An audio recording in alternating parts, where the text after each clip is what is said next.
मैं डॉक्टर भुवनेश्वर दीक्षित, आप देख रहे हैं लोकदर्शक। लोकदर्शक में मित्रों आपका स्वागत है। पूरे प्रदेश में चर्चा है कि राज्य सरकार ने उत्तर प्रदेश में एस्मा कानून लगा दिया है। इस एस्मा कानून के अंतर्गत पूरे प्रदेश में कहीं पर भी कोई भी कर्मचारी हड़ताल करके आवश्यक सेवाएं बाधित नहीं करेगा। इस कानून के अंतर्गत ये है। जानते हैं कि एस्मा कानून कब लागू हुआ और इसे लाने की क्या जरूरत पड़ी है। 1900 के 60 के दशक में लगभग पूरे भारत में हड़तालों का दौर चलता था। लंबी लंबी हड़तालें चलती थी। रेलवे की हड़ताल, बसों की हड़ताल, बिजली की हड़ताल, शिक्षकों की हड़ताल। तो इन हड़तालों को लेकर के पूरा जनजीवन प्रभावित होता था और सीधा असर जनता पर पड़ता था। तो सरकार ने इन सभी को रोकने के लिए 1968 में एक संसद में कानून लाया गया और उस कानून को संसद में के दोनों सदनों में पास करके इस कानून को अंतिम रूप दे दिया गया। इस कानून को एस्मा के नाम से जाना जाता है। इसका मतलब यह है इसेंशियल सर्विस मेंटेनेंस एक्ट 1968 आवश्यक सेवा अनुरक्षण अधिनियम 1968।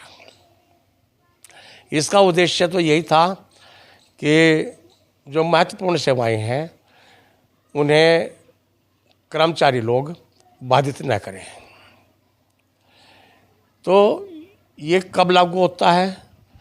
जब सरकार को ये महसूस देता है कि प्रदेश के अंदर अब जैसे कि परीक्षाएं हैं, परीक्षाओं के अंदर शिक्षक हड़ताल न करें, बिजली की आपूर्ति बाधित न हो, परिवहन बाधित न हो, तो उस समय सुरक्षा की दृष्टि से सरकार इसे लगा देती है। तो इसमें कर्मचारियों पर इस पर क्या असर पड़ता है? जो इस कानून का उल्लंघन कर्मचारी करते हैं उनको 1 साल की सज़ा, जुर्माना अथवा दोनों के अंतर्गत दंड का प्रावधान है।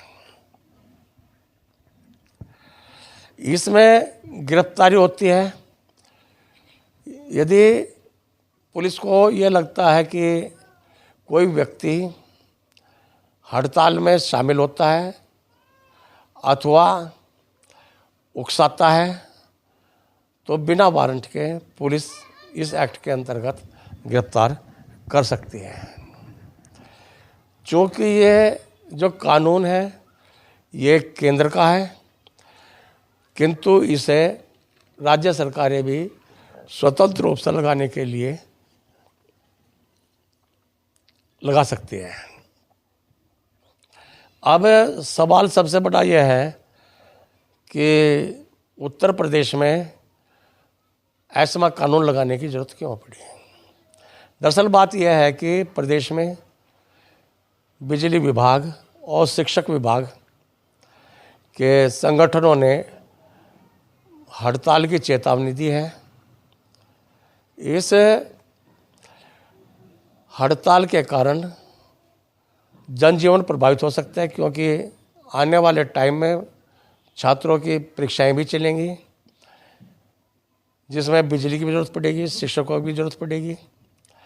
साथ में विकास परियोजनाएं चल रही हैं, वे भी बाधित हो सकती हैं। और विधानसभा सत्र भी चलेगा।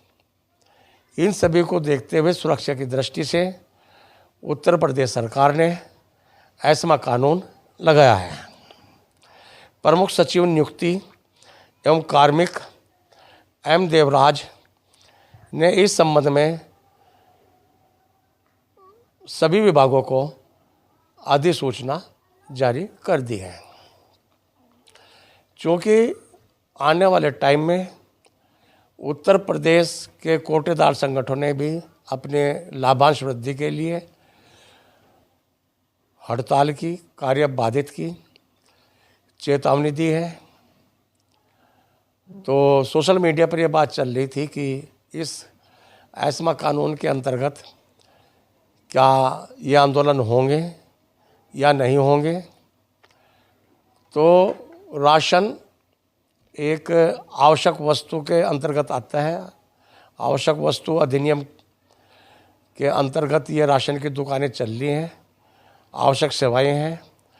यदि किसी वजह से राशन की आपूर्ति बाधित होती है तो वो एस्मा के कानून के अंतर्गत आएगी। अब यदि आपको ये वीडियो आज की अच्छी लगी है तो इसे आप लाइक करें, शेयर करें, और जो नए दर्शक हैं हमें सब्सक्राइब जरूर करें। देखने के लिए बहुत बहुत धन्यवाद। नमस्कार, जय हिंद, जय भारत।